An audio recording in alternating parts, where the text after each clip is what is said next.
Good afternoon, everybody. It's Cris and Ron here. We are going to go straight into it. It was a busy week last week. It's an unusual week coming up as far as I'm concerned. I think there's a hell of a lot of stuff to talk about. And since we don't sell you guys anything, we're going to get right into it. I do want to make, let me say hi to you, Ron. I do have a couple of facilitatory things, but how are you doing?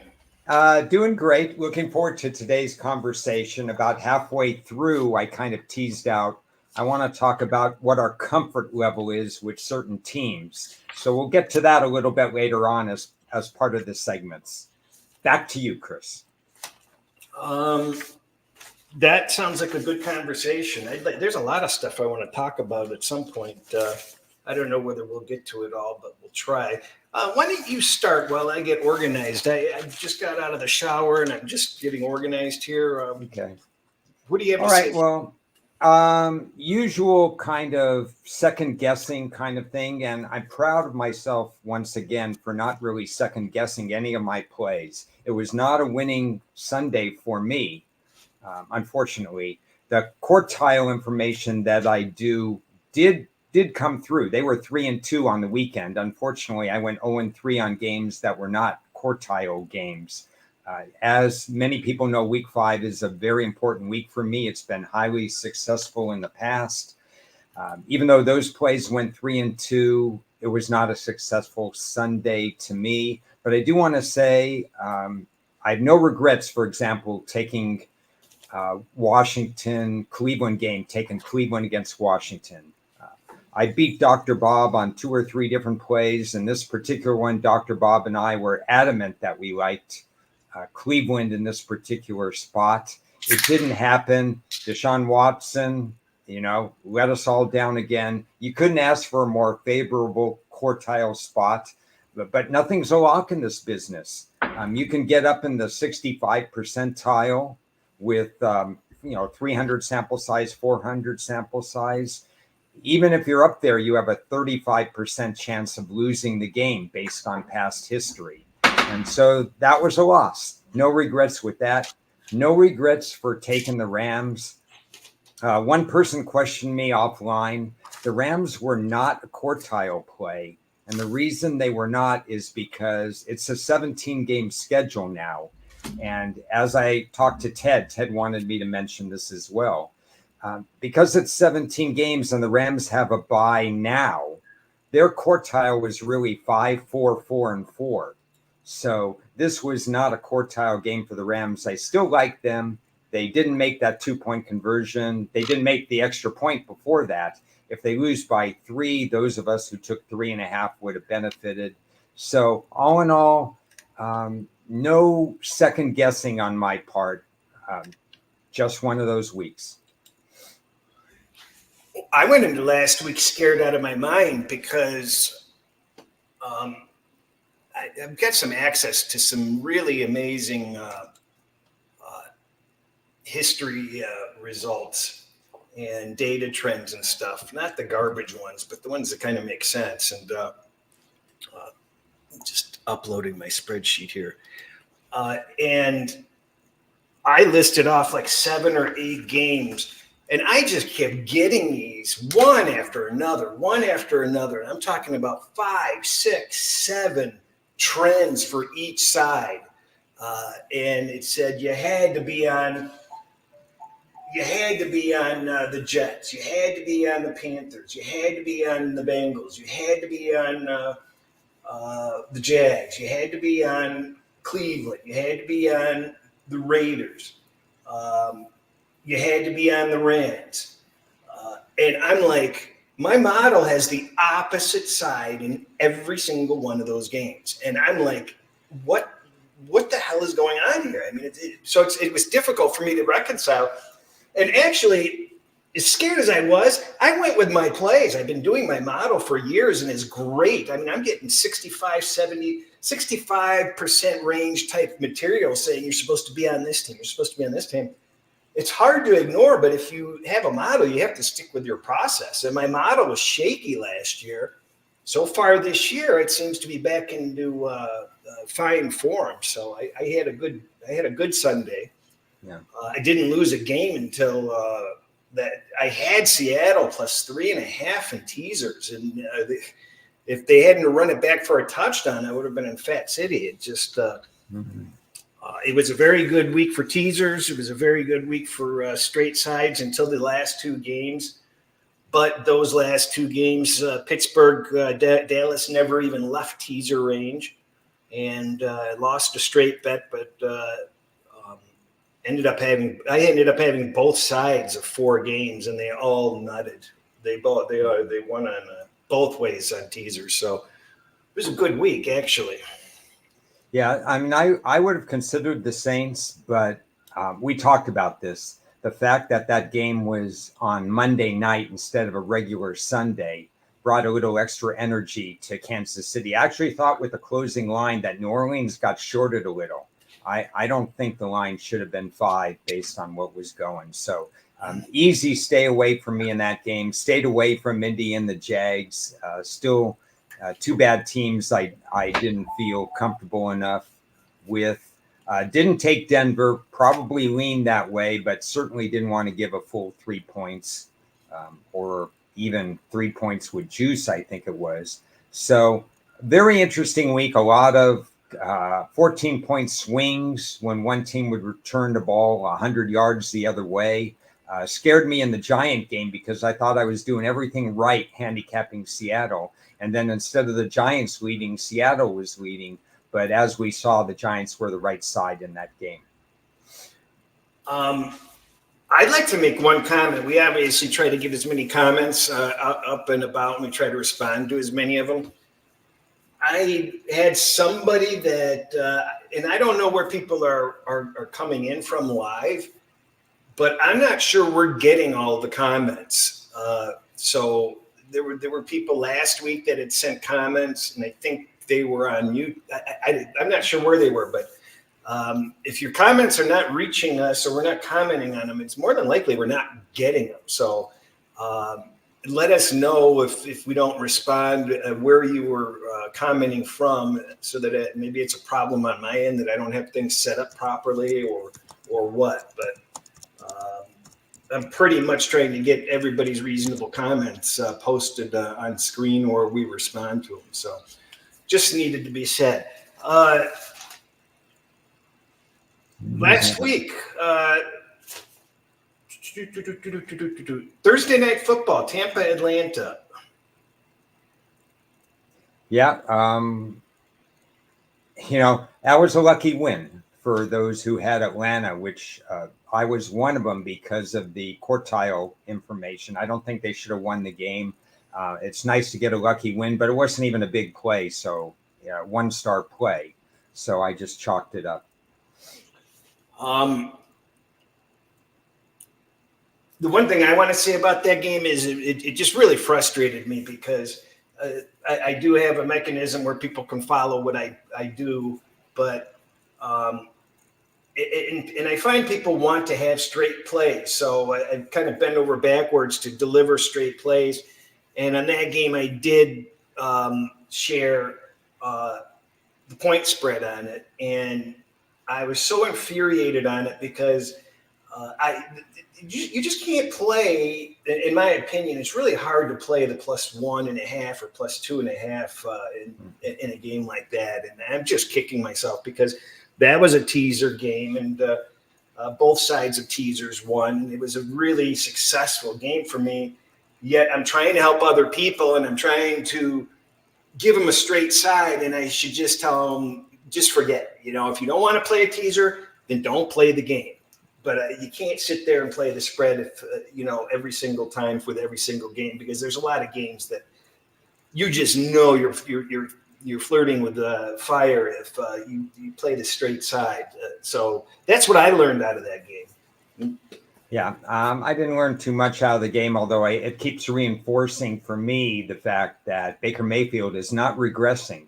If I'm expecting regression, I'm not getting it. So I have to accept the fact that Baker Mayfield has willed himself into one of the better quarterbacks in the NFL. There's no doubt. I mean, he had an off game though. I mean, the Cousins passed for twice as many yards. Yeah, but Baker was efficient. He didn't lose the game. I mean, when you score 30 points, you're doing something right. No, I agree. I think you knew watching that game that Tampa Bay was lucky to be where they were. So that's one of those situations where, if you're playing in game, you're kind of you know what to do with it because you knew Atlanta was going to come back. And not that I'm much of an in-game player, but I was on that one. I made one in-game play last week, and I don't play it very much, and it was a weird one because I almost kind of said, well, wait a second, what's Buffalo doing? But if we're talking about stupid coaching decisions, first of all, we know how whatever Buffalo was doing at the end of the game was as stupid as could be. But the fact that their quarterback, Josh Allen, was out for one total play, considering how hard he got knocked to the turf, and you could see his head bang, was just a disservice to what the NFL pretends to be player safety. At the moment he went out, I in-game played Houston in the game because I have a total distaste and disregard for Mitchell Trubisky, and I thought he was going to be in for a significant amount of time. So that helped me, actually, the fact that Houston ended up winning by 3, and I had Houston at the time. I believe I had Houston pick them, I think, for the rest of the game or whatever the case may be. They were leading at the time. Anyway, it was a win for me, but I couldn't believe that Josh Allen went back into the game. You know what? I kind of missed that, and I've kind of it's been out of my wheelhouse, so to speak. I know he got banged up, and I hear he's okay and stuff. So it's nice that you share, kind of fill in the gaps on that. That hit live was one where you said, "Oh, he's not even coming in the rest of the game." But then I said, "Well, maybe he'll come back in, but he's going to miss a series or maybe 2," and he missed nothing, one play. You know what? Here's a phony record. I cannot believe how Houston is 4-1 somehow. I mean, do you consider them a 4-1 worthy team? Oh, they're not even close, but they're benefiting from wins against teams that are more dysfunctional than they are. They're not dysfunctional because of coaching, but Jacksonville and Indy are, and both of them gave games away to Houston. Houston, though, did hold Josh Allen to 9 out of 30 passing. Yeah. So we saw something happen. I mean, the time to get Houston was in September. It's probably too late now. I thought they would start slow. In a sense, they have started slow, but they have managed to win those games. I think Houston's going to be a major player because they're going to improve. Well, to their defense, it does really show something because the difference between mediocre teams and better teams is the better teams end up coming away with those W's. And, being a perennial Lions fan, you would see so many times the Lions would actually have a chance to win, and just somehow the game would just get away from them, and they just wouldn't get the breaks at the end. And the good teams get those. Dan's point is well taken. The Texans did suffer a drop without Nico Collins. Obviously, he went deep on them early, and it changed their game planning a little, and it caused, I think, one of Stroud's interceptions as well. So they're going to have to adjust if he misses any time. I'm not sure what his status is as of Tuesday. Yeah, they changed his status to week, I believe. So that's not a good sign. So he could miss this coming week's game. I don't know if you caught the Baltimore-Cincinnati game, but those of you who are old enough to remember Scott Norwood, unfortunately, he missed that kick, for Buffalo in that time when they had the ball something like 17 minutes or whatever. The Giants played keep away against them. And one of my pet peeves in that game is still a pet peeve for me today, and no one can talk me off this. And that is, you don't play for the game-winning field goal.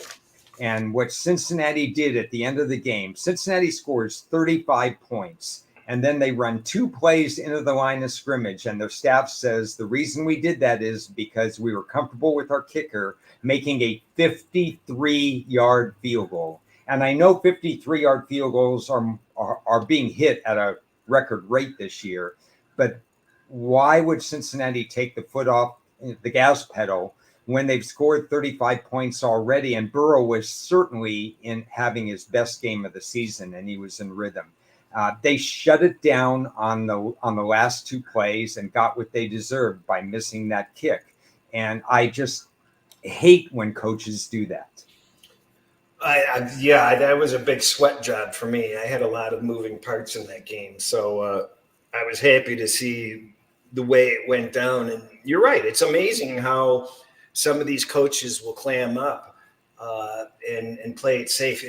I wouldn't be comfortable as a coach with anything over 45 yards setting up, and preferably it would have to be setting up for something, 45 or less for sure. Yeah.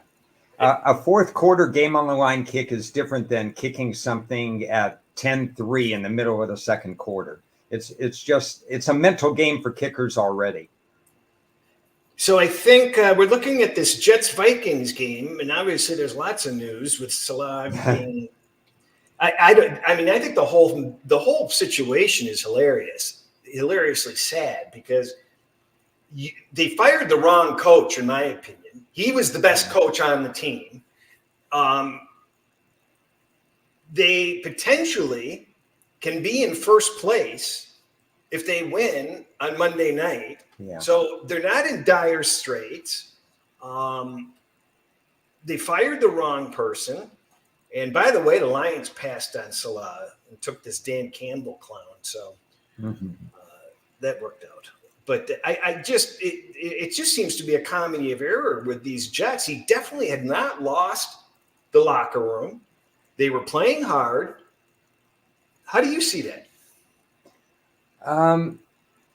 First of all, I should point this out. Just a few minutes ago, I learned that he was escorted out of the building by security. So they really didn't want him.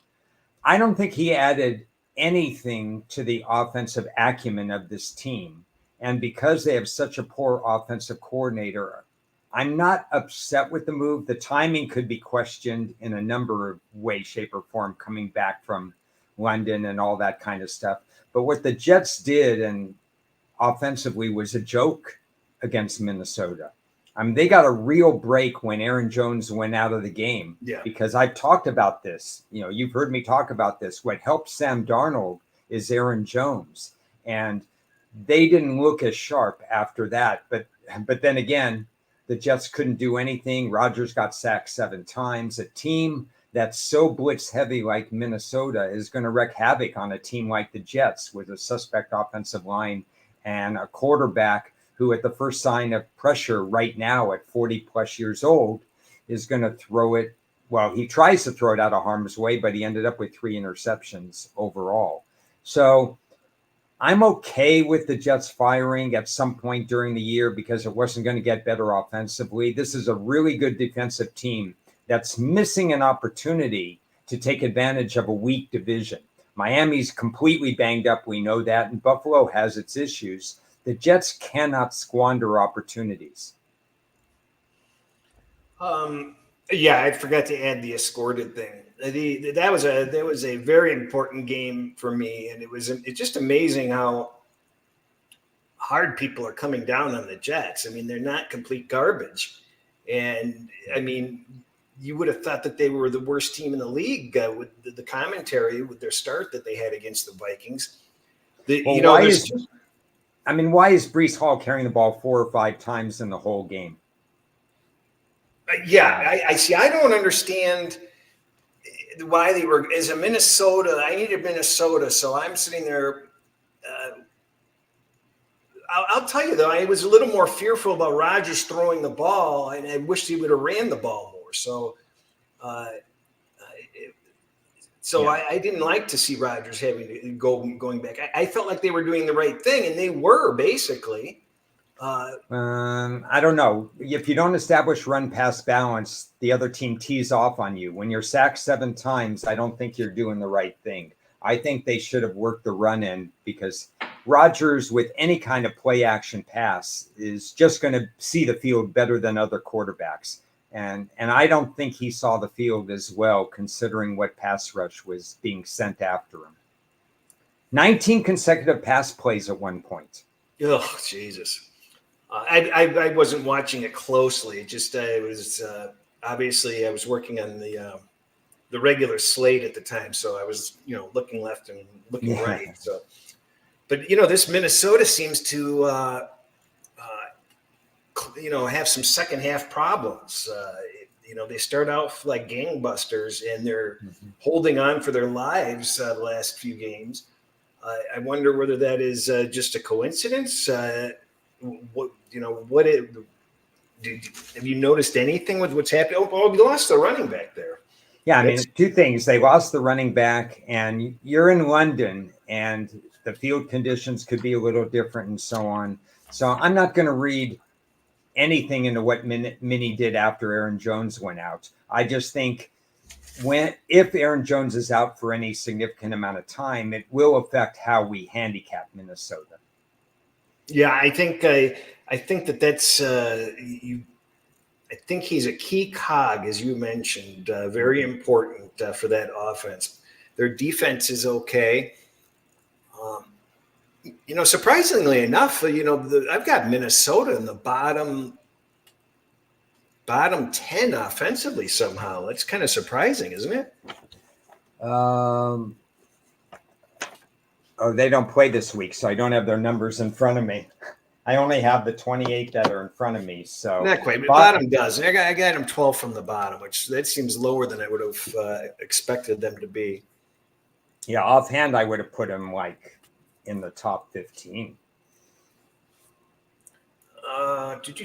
You know what? That was interesting. I did mention last week, I think I mentioned it on Thursday, that come Monday, the entire NFC North would be above 500. And sure enough, they are. And the Bears held on. They, not held on, but they did what they were supposed to do in a situation where you had to question whether they were going to be able to. Yeah. No, that's a great division.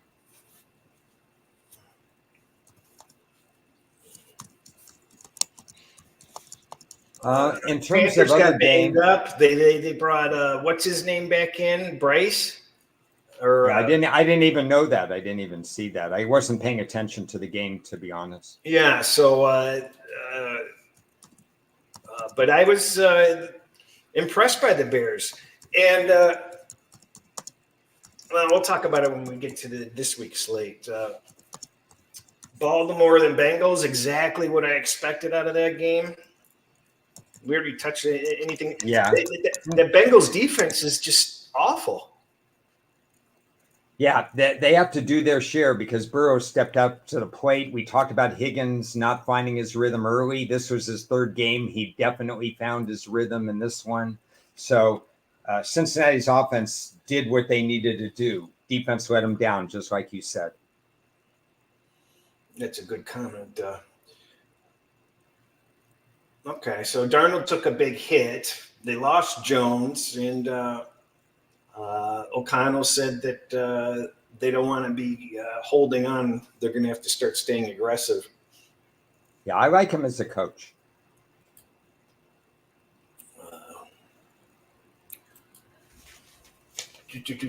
We talked about Bills Texans. The Bills stock is dropping rapidly. Yeah, see what I have on their power number right now. I mean, it's still high because it reached a top 3 level a couple weeks ago, and then they fell off. So it's just when Josh Allen doesn't have a good game, it affects the whole team. Yeah. The Colts Jaguars, I think a lot of people expected the Jaguars to have a easy go of it, and I was cringing having the Colts the whole week. And I guess if you were, if you were on either side, you could have won. There was plenty of time to get the -2.5 on Jacksonville, and there was some time to get some 3.5 on the Colts. I ended up pushing though. Yeah, nothing really surprised me in this game, just because both teams are flawed, in my opinion. Did we see anything? I didn't notice how well Trevor Lawrence played. I think they did they just connected a little bit more because it's easier to connect against Indianapolis defense. So he looked good because of the defense he faced, in my opinion, more than anything. But any kind of confidence is good for him right now. They look pretty good offensively. Their backup running back, Tank Bigsby, broke off some big gains. Indy has defensive problems, let's face it. Yeah, Russell, just in time for Colts talk, and it's not pretty because that defense keeps holding them back.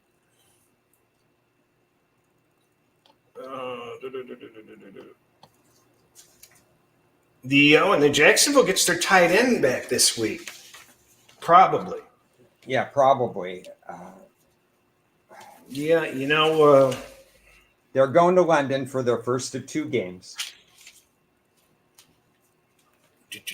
Let's get to next week, or Miami and the Patriots. Ugh. You got anything on that? Well, I expected more out of New England, and they took command early and then didn't close the deal. I'm disappointed in what New England brought to the table against a Miami team that continues to have issues. You got to hit them while they're down right now, and New England should have hit them in this game. That's a nice stat line for Lawrence. Jeez. Excellent stat line. Boy, does he wish he could play the Colts D every week.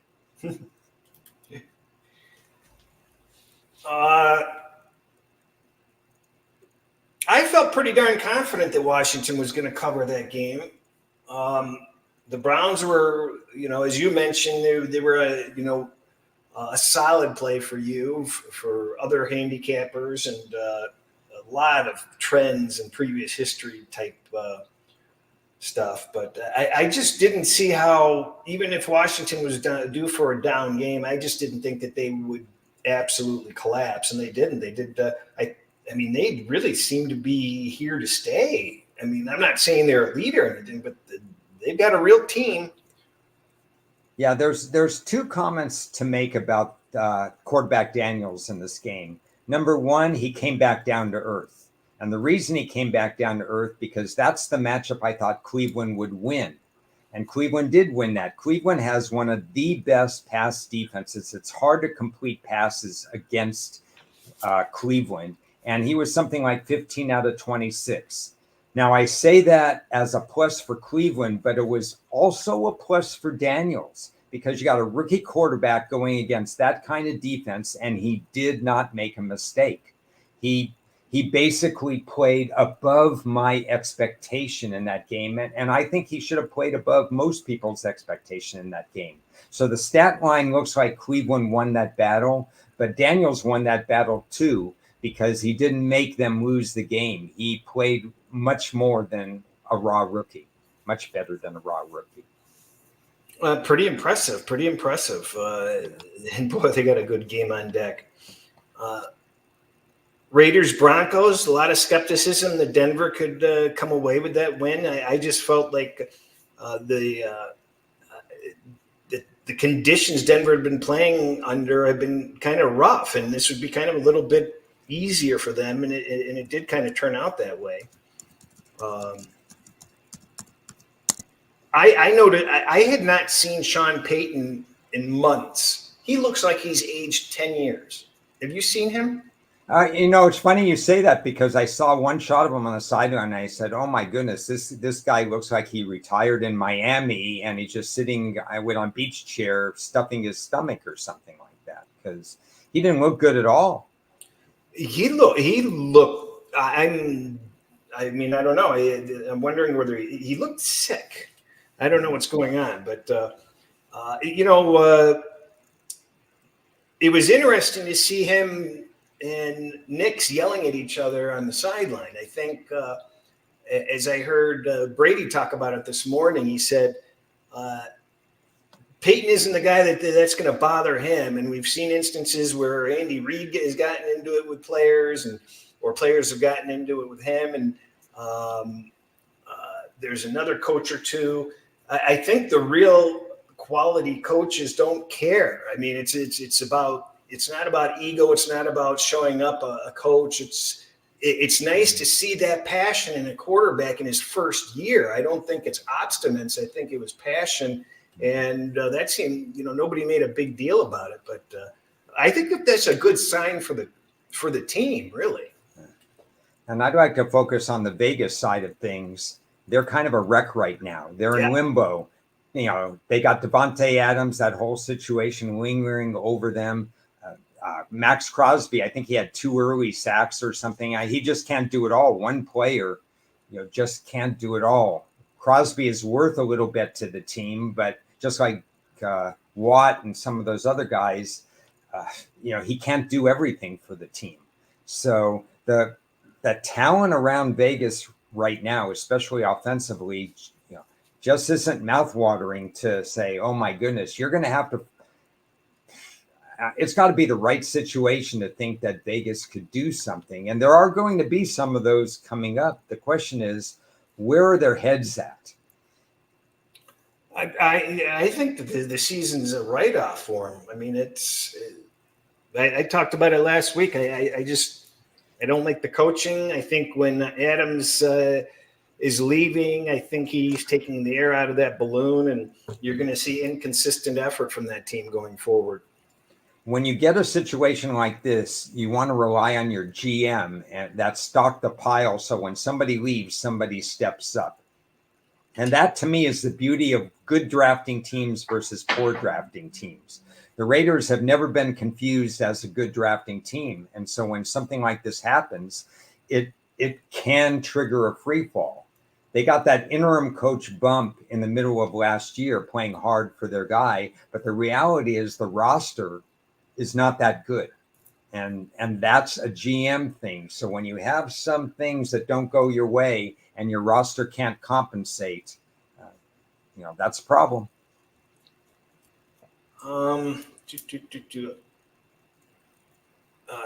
mentioned last week my model had San Francisco pretty mediocre. I mean, wasn't even in the top 10 coming into last week. And then they played like this against Arizona. Obviously, they've got all those injuries and stuff, but I feel like their problems stem from more than just the handful of injured players that are out. I think my model picks up on other things because it's just surprising to see them do what they did against Arizona. I kind of expected Arizona to kind of be able to keep it tight, but yeah, it was mostly 7.5, closed kind of 7 minus something or 7.5. You had to lay maybe 115.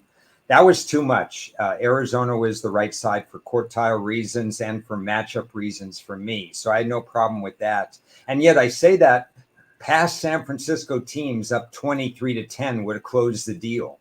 It may not have been a proper 23-10 at the time. San Francisco had, I think, some free points in the game. I wasn't paying that much attention.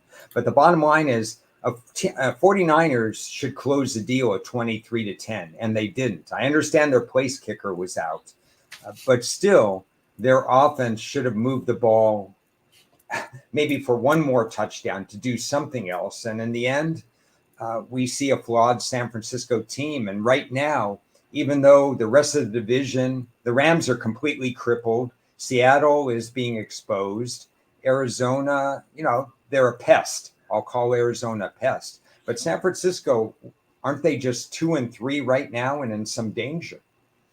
San Francisco's in third place, 2-3. What a division. You know what's so frustrating for me is that I've got a Rams future because I said I really felt that San Francisco was no lock and that they were vulnerable. And I figured the Rams had the shot, and they've been just crippled. It's just a shame they'd be in great shape. But it's amazing to see what's going on with that division. Yeah, I think the Rams, had they been completely healthy, would be in first place right now, or at least tied with Seattle, because they haven't played each other, and Seattle had 3 wins without them. But I could easily see the Rams 3-2 if they had any kind of roster right now. McVay knows how to coach. They have a lot of different things, but that's just too many injuries. So I'm not ruling them out, but it's obviously every loss is important. And when you lose to a team like Green Bay, that could be a tiebreaker at the end of the year, because Green Bay's division is so tough that, they're probably going to rely on playoff tiebreakers, just like the Rams, because they are only 1-4 right now. They have to rely on playoff tiebreakers. Answer a question from handicap to handicap. Not going to have the quartile discussion on air, but maybe come Bet Bash next year, we'll talk about it. Green Bay had their obstacles with injuries. They had, they suspended Dobbs. Yeah. Watson was already out. I think they had another injury. So I think it was, Love made some mistakes too. I was surprised that the Rams were hanging tough. Did you watch much of that game? What was your view on this? I watched the fourth quarter, a lot of the fourth quarter of it. The Rams tipped off that they're going to hang tough when they hung tough against Chicago the previous week, in a terrible situation for the Rams. I think we mentioned last week, I mentioned that the Bears were a 4-star play for me, and I came away more impressed with the Rams the previous week. So I thought this was a toss-up game that they could do some damage with, but they just got behind the 8 ball when they missed that extra point, and they had to go for touchdowns instead of field goals. And in the end, they missed the 2-point conversion, and they got down there, and unfortunately, they needed a touchdown instead of a field goal. So the Rams are vulnerable too. Love can hit a big play at any time, even though he's down a couple weapons, like you said. I just thought it was a toss-up game, and taking 3.5 points was the right way to go. Oh, it made me nervous. It was, shout out to Birdie, because Birdie contacted me and said, watch out for the Giants this week. And I agreed with him against Seattle. It was just a horrible spot. And, it was a horrible spot. It was a quartile spot. It was Seattle being exposed by a real quarterback. We talked about, maybe Daniel Jones isn't a real quarterback, but at least Daniel Jones is not a guy who's been a half a year in the league, and he can throw passes when he's not sacked. And he wasn't sacked very much in this particular game. I don't think it was more than a couple of times. I'd have to look it up. But the Giants dictated play. I'm going to check one thing here.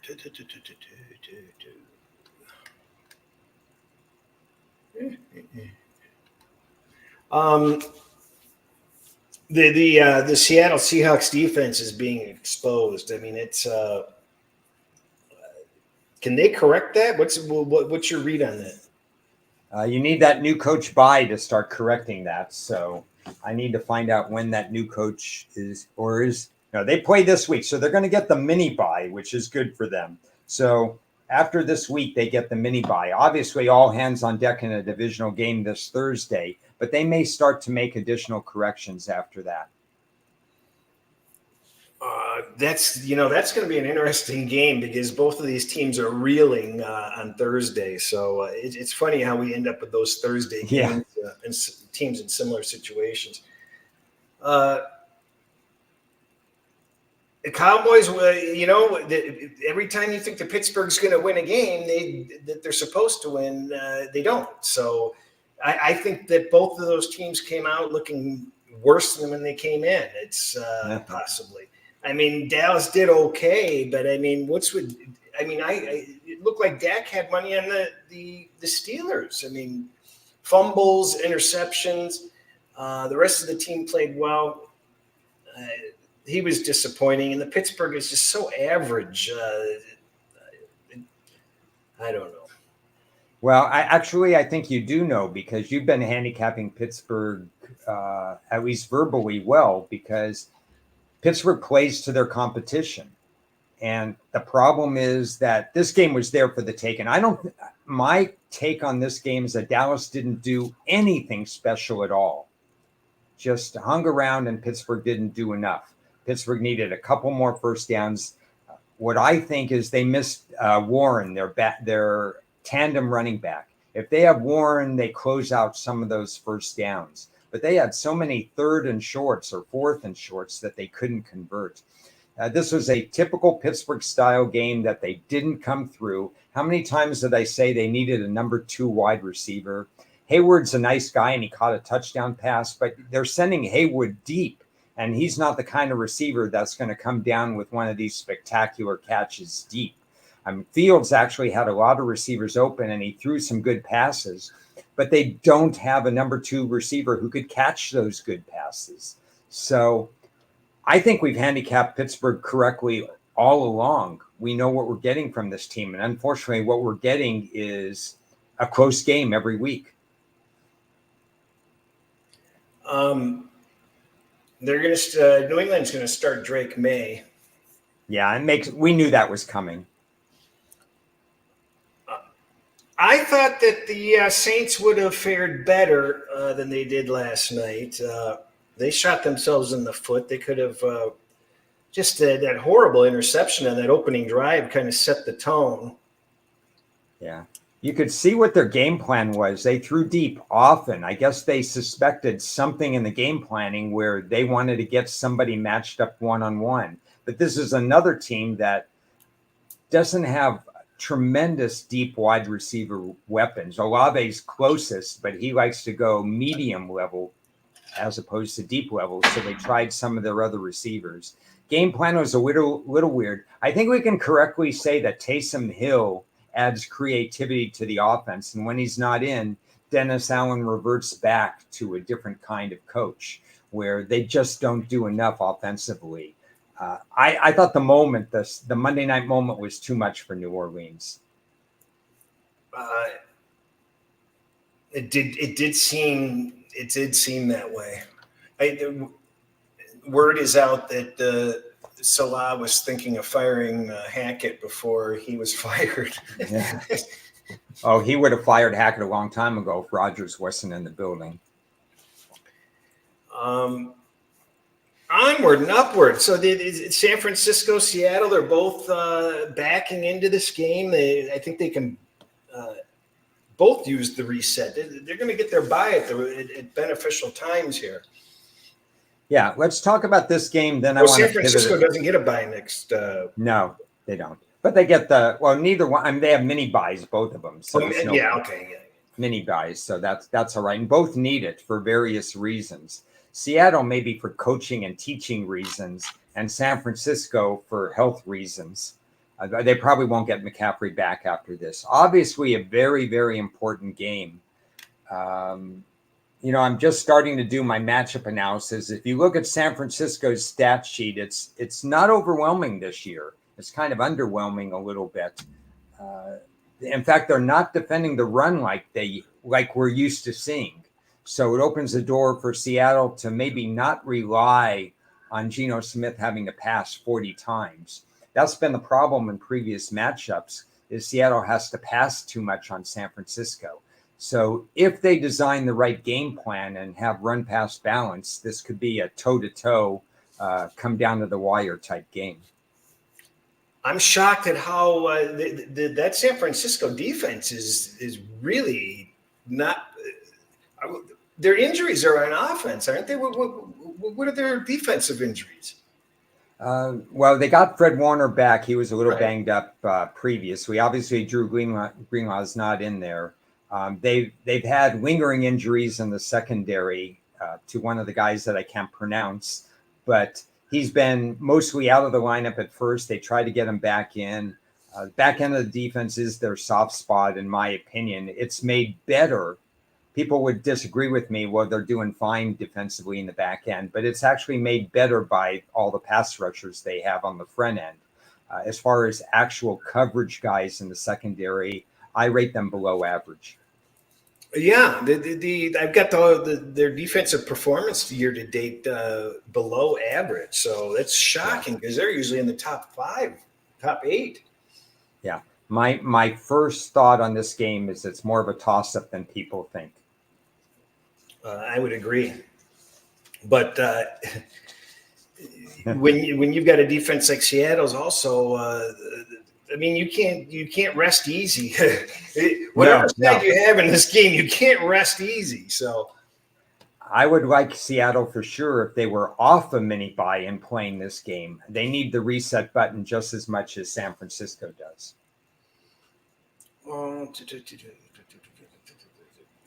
Then you go to London, Jacksonville, Chicago. So I don't have any current notes on this game. Not prepared to talk too much about it, other than the fact that Jacksonville's happy. They finally got a win. And Chicago's happy because they know they're in the fight. They know they have to feel like they're playoff worthy. I predicted that I would be on the Bears before I was able to process this week's stuff. And it really goes to show that, I mean, Chicago won handily. You would think that their lot, in life would have improved, but they didn't necessarily improve. And Jacksonville's, really did well, even though they only won by 3. But the gap between these two teams closed. So I was very surprised on that. Probably a combination of, the Jacksonville's playing better, and I think the Bears are doing some things not well. I haven't taken a close look at why they won so handily, but are not improving in model. They're not running well, so they're becoming a little one-dimensional, even though they don't want their rookie quarterback to throw that many times, which I think is wise. Their wide receivers aren't all completely healthy at the same time. Caleb Williams goes to London, and so you wonder about a young quarterback going to London in terms of what that means. And then again, the Jags are one of, I think, 10 teams in the league, 9 or 10 teams in the league that are allowing over 70% completions. So in terms of taking a rookie quarterback on foreign soil, at least he has the luxury of knowing he's going to have receivers open, because 73.5% pass defenses do not get better overnight. No, they don't. So, so part of it was that I thought Chicago would be rated higher. And then it dawned on me, hey, this is practically a home game for Jacksonville. They do this every year, and this could be kind of a mess, discombobulation, a little bit of discombobulation for the Bears this week, having to travel that far in a foreign country and stuff. So I think this is a tougher pill to swallow. Somebody asked me whether the line would hit 3. I'm trying to figure out why it's sitting at 2.5 still, not going the other way. I think 3 would be a hard one. I mean, with Jacksonville's familiarity with London, I don't see it hitting 3 unless we get injury news. Yeah, I don't think so. Hey, this guy says the Bears just had their 2 best running games. I show them 3.4 per carry, which is practically league low. So let me double check those numbers. Yeah, Swift had a good game, but he's still running 3.2 per carry overall. So he had a good game against the Rams. Let's see, Rashawn Johnson, Johnson ran like 2.5 per carry in that game. So, the quarterback ran well, and Swift ran pretty well as well. He carried 20 times, I think. And that was a big performance on his hand. So that again, it's against Carolina. Yeah, I'm just looking this last time. So, and Jacksonville's run defense actually is average, pretty much league average, maybe a little bit better than league average. So I suspect Chicago will actually come out wanting to pass anyway, because you should come out trying to pass against Jacksonville. Aren't they dead last? And what? I can't read my abbreviation here. They're dead last. What does AGR stand for? Average game per rush, right? Yeah, I guess that sounds good. Yeah.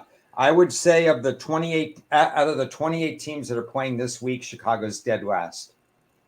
Yards per carry. Oh boy. Washington, Baltimore. This is a good game for me to pass and learn. I got to learn a little bit more about Washington because there's nothing wrong. I mean, if you look at this is the danger of taking trends or situations at face value because Washington is a completely different team culturally, roster-wise, quarterback-wise, coaching-wise, everything. So past situations aren't going to work as well. Yeah, I'll agree with that comment. This is going to have the highest total of the year, probably. Yeah, I set totals even though I don't make many totals, and I set it at 53, so I'm not surprised. It's 52 and a half, 53. I don't know why. It just feels like the points won't matter in this game. To me, it just seems like one of those games where the points don't matter. And it seems like a game that Baltimore could annihilate this team, or Washington can beat Baltimore in one of these typical Baltimore games that they just lose for no reason at all. You never see it coming. So this is a brainstorming session. So let me go out of character and ask you and everybody who's watching live a question. What about a first quarter over? We know Baltimore starts well. They can move the ball. Washington's defense is suspect. And we know Daniels isn't doing anything wrong himself. Is there any reason, or is that just speculating? Because you typically get your lowest total. If you look at each quarter, the lowest quarter is going to be the first. Where would it be priced at? 9, 9.5, 7.5?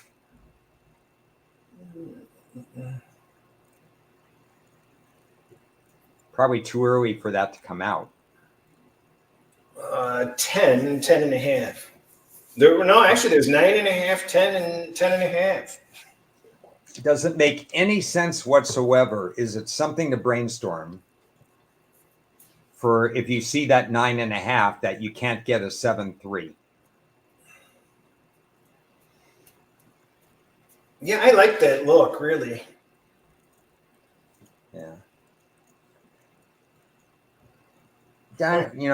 I'm just thinking out loud here because these are well-oiled machines right now. We've talked about so many teams with flaws. These teams know what they are, and they're doing it very well. Yeah, I mean, they're firing on all cylinders, and neither one of them are it's hilarious. They're side by side defensively, which is certainly not in the top 15. So, yeah. Wow, that's hilarious. They are side by. Yeah, that's amazing. I like that look, Ron. I might have to freeload that for myself. Handicap makes a good point. Yes, they're familiar with a running quarterback, so that's interesting. But I do love the run-pass balance of Washington.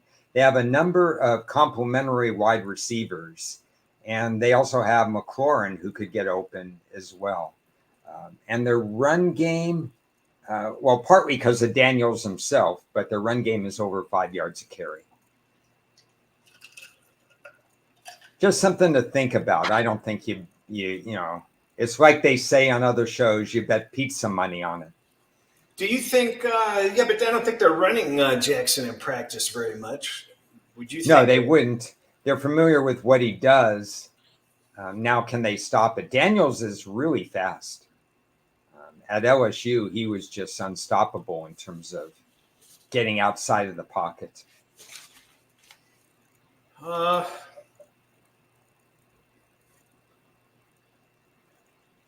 Arizona and the Packers. Jesus. Yeah, so it's the game for Arizona after a divisional win.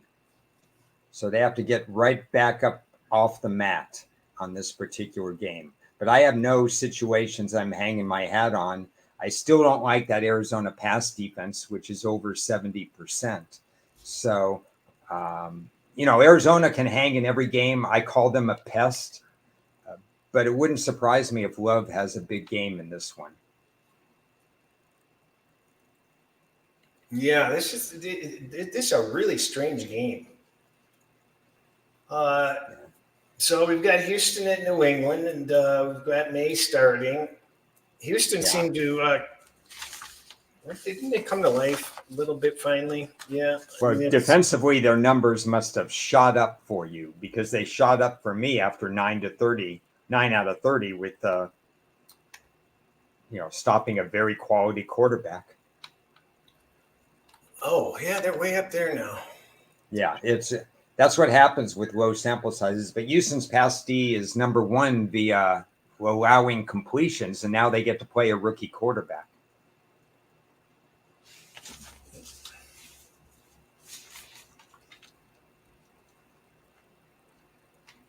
So that game, I'm probably don't have much to say about. And Tampa, New Orleans, because of the uncertainty of Derek Carr, I pretty much have not handicapped that game either. I think he's out, isn't he? He's out. He's week to week. Yeah, and the thing is, by playing on Monday night, you lose a day and a half of practice time and recovery time.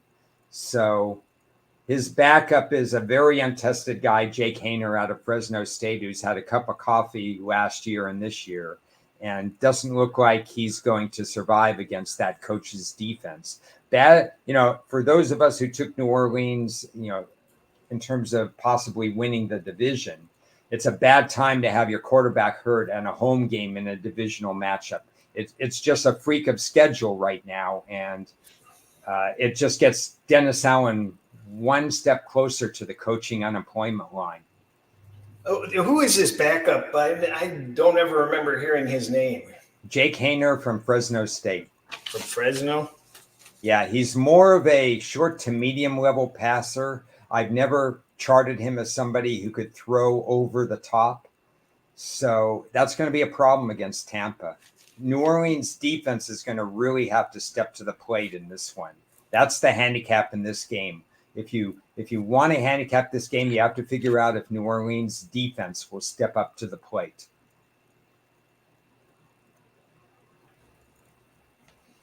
Yeah, well, that's. Can this guy run that offense? It depends on whether Hill gets back too. I think Hill would make it back. I mean, they're going to be so vanilla if Hill is not back.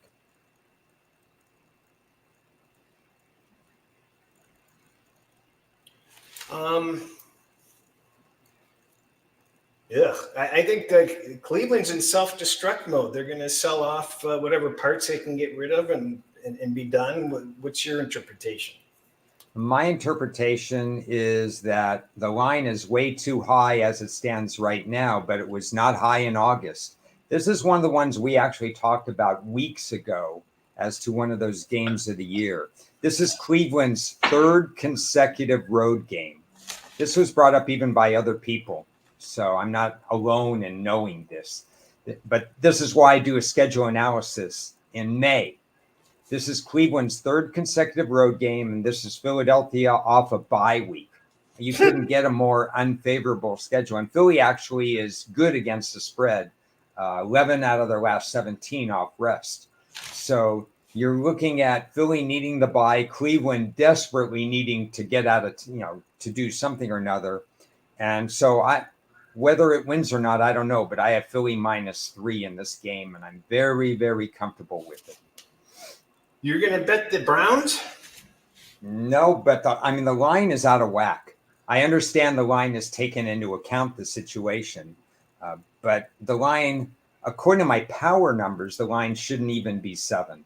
But I have Philly +3, both at an offshore and when I was in Las Vegas, and that's what I'm sticking to, and I have no reason to try to do anything else. You mean Philly -3? -3. Yeah. Philly -3. Widely available all summer. That makes sense. Because at the time, Cleveland was an 11-5 team, coming into the season. Expectations were higher on Watson, well, obviously, but it still doesn't discard the fact that this would be Cleveland's third road game in a row against a rested Philly team. It just dawned on me, isn't their only way out of that stupid contract at this point is just get young players and tank at this point. There's so many things wrong with this team all of a sudden. Well, the only way they get out of the contract is to cite him for cause. He has to have another back rub session or something. Well, he settled more lawsuits than he has 10 touchdown passes. Yeah. Well, he settled one today or yesterday, so add another one to the list. Yeah, they were 11-5 because of Flacco. Yeah. Well, I mean, you got a false sense of security with Cleveland in the offseason, and so we'll see. Obviously, it'll bite a lot of people, including me, if Cleveland comes back and wins this game. I think the owner is dictating at this point. I was listening to a conversation, and the coach is clearly just riding the company line, so to speak, on Watson at this point. Well, Jameis Winston is a backup, and there was a quote that was said, when are you going to bring Watson in? And the correct answer was 3 weeks ago. It's not the future; it was in the past. Jameis Winston is a better quarterback than Watson. Yeah, no kidding. I agree. Indy, Tennessee, that's a game that just, there's like one game every week that you want nothing to do with for whatever reason. That seems like it for me. But well, we should mention something about it since we have Russell and others that like Indy. This is not a good situation for Indy, back-to-back road games with Tennessee off rest. Other than that, it's a flip a coin game. I mean, it's literally a flip a coin game. I wouldn't want to lay points with either team, but slight situational edge to Tennessee. You have to wonder who their quarterback is going to be because we don't know what Will Levis' status is. Mason Rudolph is the quote unquote safer quarterback, but really all you want to do against Indy is just ram the ball down their throat because Indy really doesn't play much defense. So, and then we don't know if Richardson's coming back too, or Flacco. There's a lot of uncertainty in this game. So I understand moving on to the next game. I'm interested in this game. What do you have to say on the Chargers Denver? Chargers Denver. Let's see. Well, I know they get Derwin James back from suspension. I don't know about the other injuries yet. So I have not done a lot of work on this game, so I can't tell you too much about it. I will say that the Chargers having a new coach early bye is a positive. So as much as Denver is 3-2 right now, which is simply amazing to verbalize the fact that Denver is 3-2 after their start. The Chargers are in reset mode, so that makes the game interesting. What's your thought? I'm just checking one thing here. I just feel in the media, just everywhere I hear that everybody's opinion of the Chargers is much higher than what they really are. The line is too high. That's a that's a power rating standpoint. I have the line Chargers 1. I mean, yeah, this game has me shaking my head. I don't understand what the Chargers have done to demonstrate to anybody that they're really a good team at this point. I think they'll shut down Knicks, though. The over-under is low for a reason because the Chargers are going to play. Again, you don't have Staley back there. You have a Jim Harbaugh coach team. I think they're going to shut Knicks down. So it depends what you think the Chargers are going to do against a pretty good Denver defense, at least good in some spots.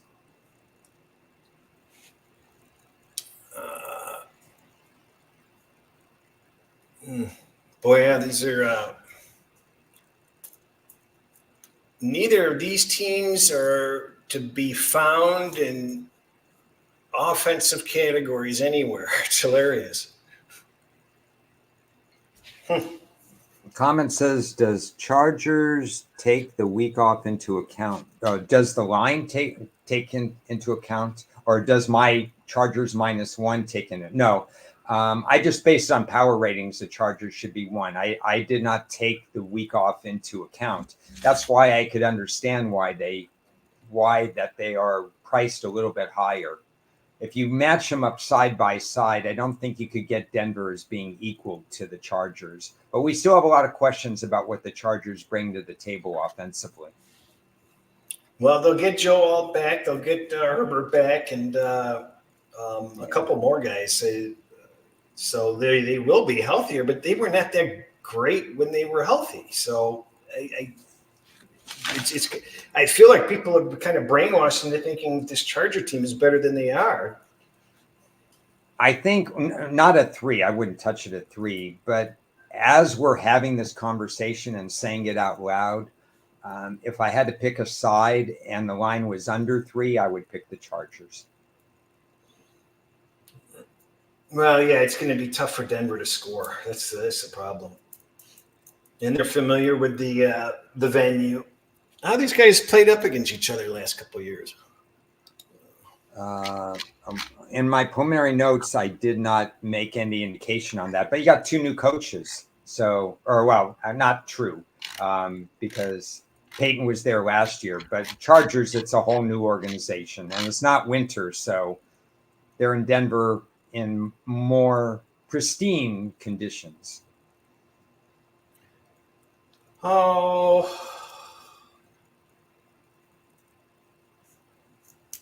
Pittsburgh and Vegas. Oh, God. So Pittsburgh beat Vegas in Vegas last year. I don't know whether that's worth anything. It's just a fact. And you got Vegas in a mess. So a lot of the handicapping has to deal with what's their mindset. I don't care what their mindset is as we're talking now. What happens with Adams, and where's the team's mindset prior to the game?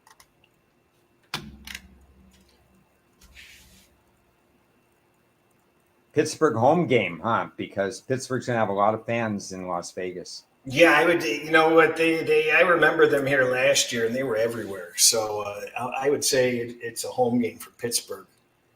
Now, does Russell Wilson start? Adding more drama? I don't think so. Yeah, there's some calls for him all of a sudden. So it's a very weird situation right now. I need more time to let this develop. I do have situations that are pretty powerful, but let's table the conversation till later in the week. Yeah, I agreed.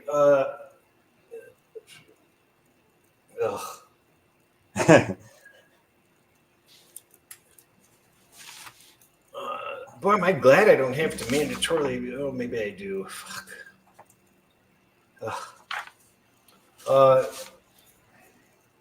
It feels like 365 days ago today, we were seeing the same thing about Carolina, and they just keep getting more injured and more injured. And how bad can they get? Yeah, this is a game. I really hope that you're on your own and I don't have to think about it much, because I really don't want to think about it much. I don't ever want to lay Atlanta on the road, and I have no confidence in Carolina. Oh, yeah, let's go back to this Pickens story. You know what? Somebody sent out like a split screen thing, and it just doesn't work on my phone very well. It just annoyed me. I wanted to shut it off. Maybe on a desktop it looks better. But did you see the Pickens stuff? I guess he's just, from what I saw, he's just lazy, right? I've heard things, but it's a general rule of thumb that 1 out of every 3 wide receivers in the NFL has some sort of outburst or issues or whatever. I think it's if you're a wide receiver, you have this weird mentality these days, especially in the fantasy world. They didn't act up quite as much 20, 25 years ago, but now they do. They all want their fantasy points and stuff. And Pickens is one of those guys that even in college, you could see some of this developing. He's Where was he from? Tennessee, I believe.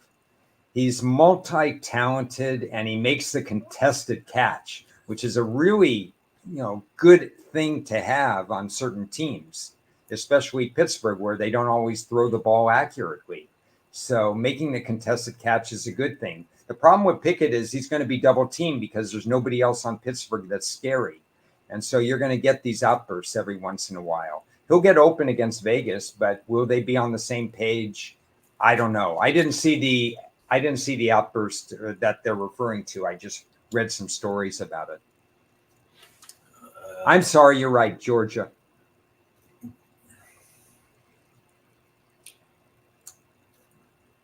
Yeah, I like that parlay. Texans and Falcons money lines. Texans and Falcons money line. Yeah, I still, as bad as Carolina is, I still couldn't pull the trigger on Atlanta.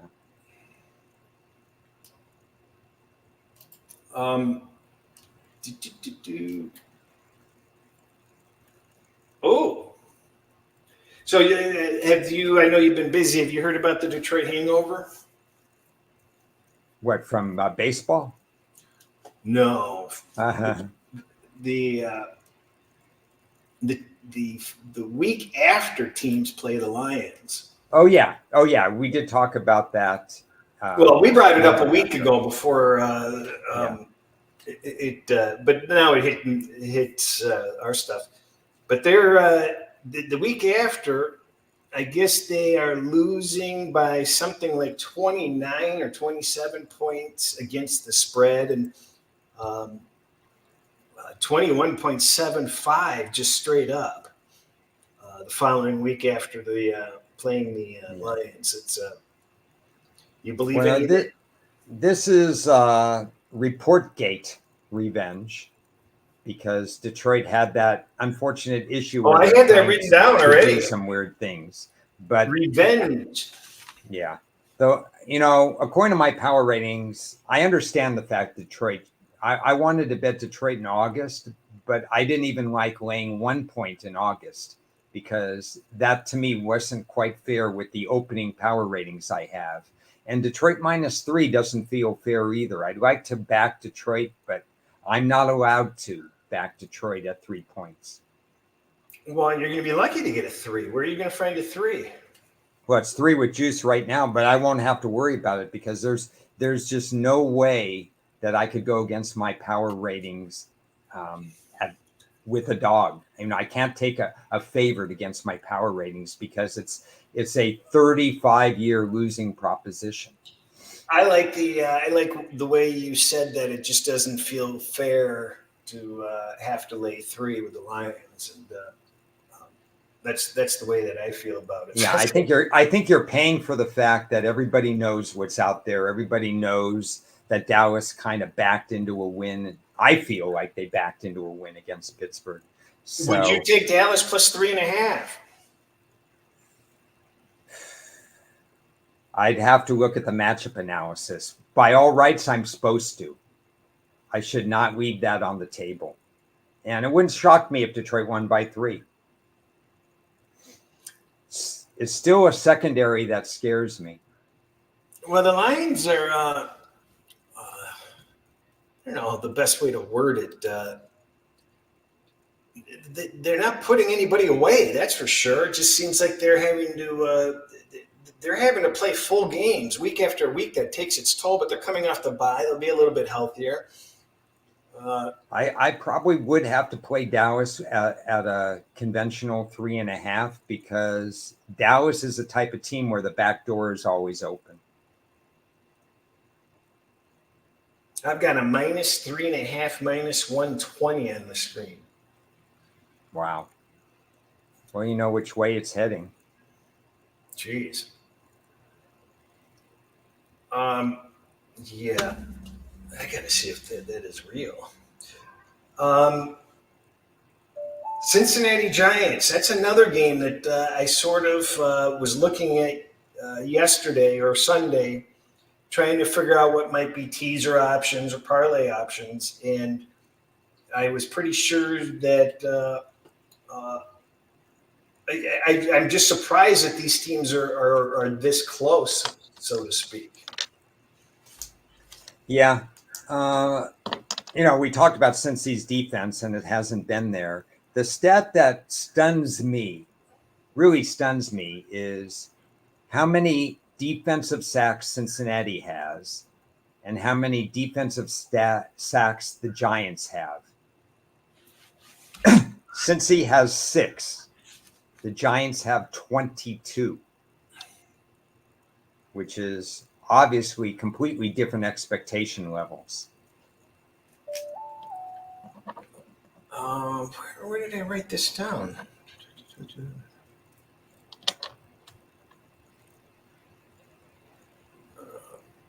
must be using my mind here.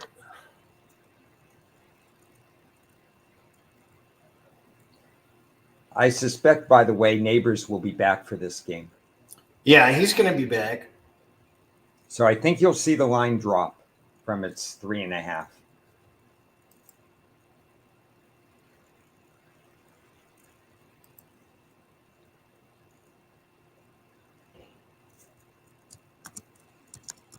I must have wrote. I had a notation on who's the. There's a quarterback. There's a cornerback that has more interceptions than 28 of the teams. Yeah, he has 5 weeks in a row. I don't remember the name, but 5 weeks in a row. I know I wrote it down in your notes, and I can't find it. I thought that was pretty cool.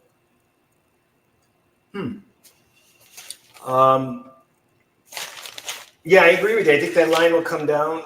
And the Buffalo Jets game, geez, it's just amazing.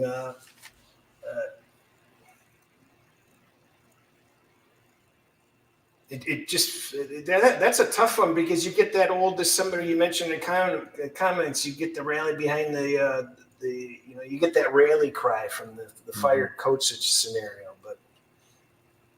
And the Jets were already playing. I mean, they're playing for first place here. Yeah, they can't lose sight of the fact that division, based on records, is completely up for grabs right now. Too early to throw in the towel. If they, down the road, if things don't improve, you're going to get a Jets situation that's just going to go south. But it could be righted mentally in a hurry after Monday night if they win. Oh, that's where it is. Xavier McKinney's in my Green Bay notes. So, and then I think this is kind of tired. I think everybody's seen this, but I might as well mention it just in case. Is teams of plus 5.5 or more have covered the spread 19 out of they're 19-4-1, and they've won 13 of those games straight up. Isn't that nuts? It'll be tested again this week for sure. What do we got on those? You got Washington, Cleveland, maybe Carolina, and New England with a rookie quarterback. I could see, well, not going to predict it. I'll bet it does feel like at least one of those teams will follow it up somehow. Yeah, I'm pretty sure they're not going to go 4-0.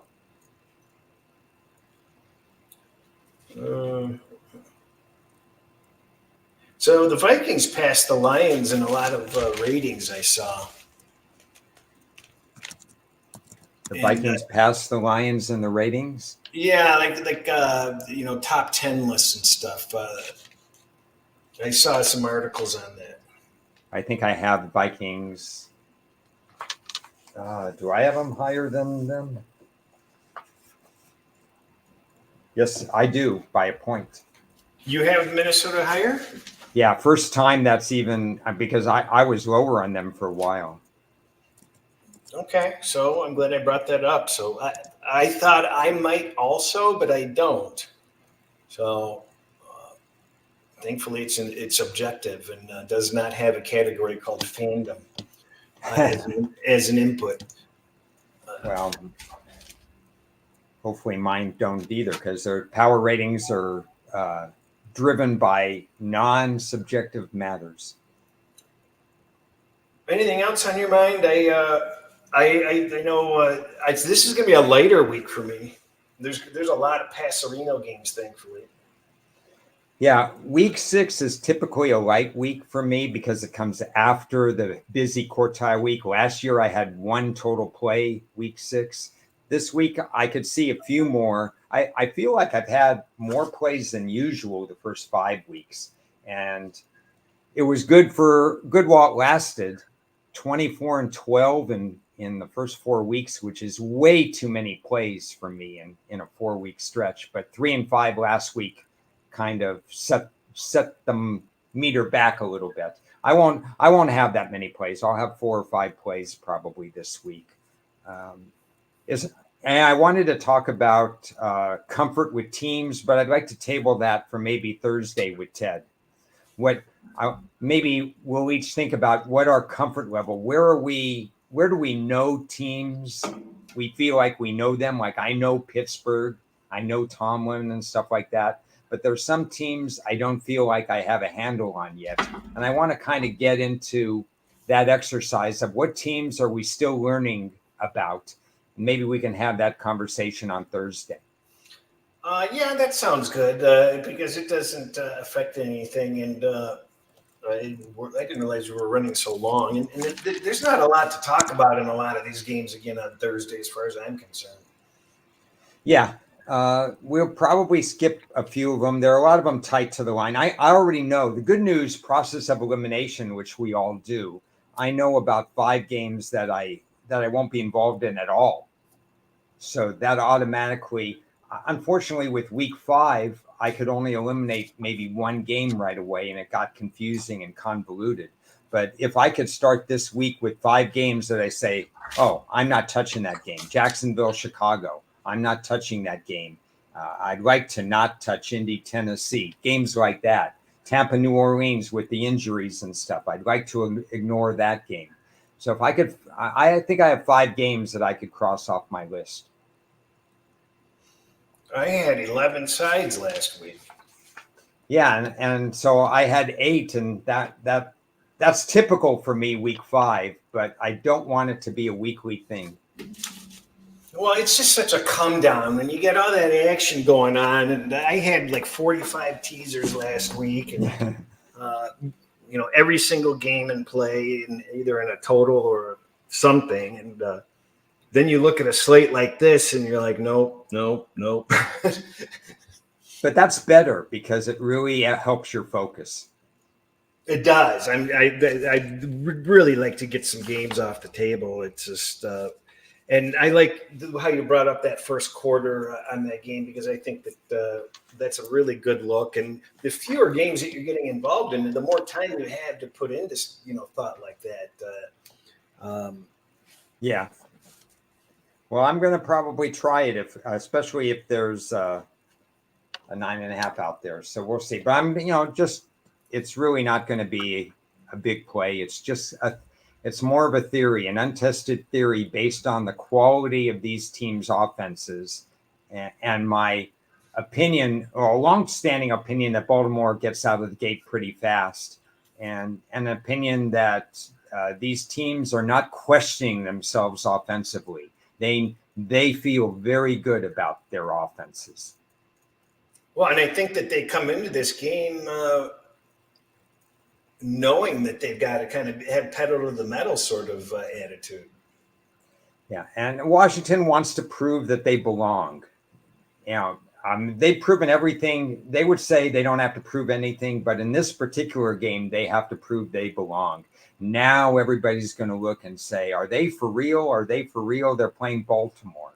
And same thing, Baltimore better be focused, because all of a sudden a game that was a throwaway is now against a team that has a better record than they have. Well, you can always depend on Harbaugh to, coach his way to victory and not, Yeah. underestimate teams. Yeah, probably will be a good game to really look at in-game wise. Not only spread, but total. I don't think I've done any in-game totals, but that might be another look in this particular venue. Well, I'm using the in-game totals to protect side positions sometimes. Because I've got range, I'm shooting for middles with teasers and creating large gaps. So if I'm in jeopardy if I need one team to be within a certain point range, then I'll look at the total because I can sometimes get 2 for 1 as a bonus where, if the game goes over this, then I'm protected and it can still go over and I can win both. So I'm probably doing a shitty job of explaining that. But could be I'm betting another the first topic for quarter, Thursday. that's why. Yeah. Well, we'll continue this conversation. All right. So what do we got on Thursday? We've got. He said. That's a good one. San Francisco, Seattle, and I've asked Ted to get me some Buffalo tape. I want some coaches tape because that was so curious last week. And if we focus on San Francisco, Seattle on Thursday, and Buffalo and the Jets and all the mess that's going on and all the drama that's going on with Aaron Rodgers, I think we'll have plenty to talk about on Thursday as well. He's got Love and LaFleur. So that's not bad. No, should be fun. Okay, well, I will catch you on Telegram, and appreciate everybody for joining and bringing up some good points.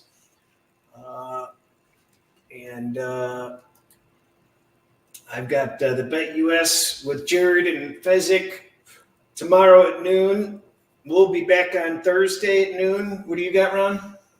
I've got Thursday. I'll be back with Jeff Dawson and the East Coast guys on Thursday as well. An article coming out about college football probably in the next day or two. So look for that on Wager Talk. I got my ass handed to me on Saturday. I wasn't a happy camper. All right, guys. Was good. Take care.